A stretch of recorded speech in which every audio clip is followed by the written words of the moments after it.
lalo ng kuya at ng papa niya. Kahit pagalitan, ulit-ulit lang niya ang ginagawa.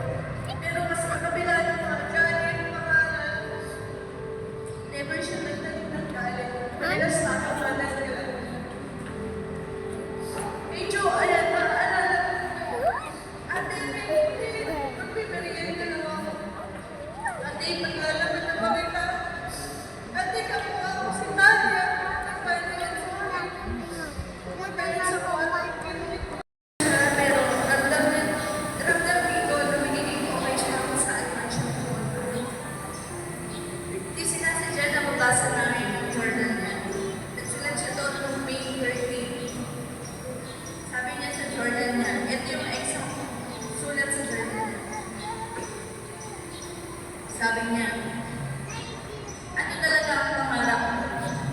Kailan ko ito unang naisip at bakit? Ngayong araw, habang nakaupo ako, naisipan ko magsulat sa journal ko. Pag tinanong ako ng karamihan kung ano ba talaga yung pangarap ko, palagi ko sinasagot, gusto ko mag-aral ng political science to become a lawyer. Pero hindi pala talaga yun yung pangarap ko. Ang pangarap ko pala talaga ay yung peaceful life at saka yung tumira sa ibang bansa na walang nakakakilala sa akin. Gusto ko din yung private life katulad ni Mrs.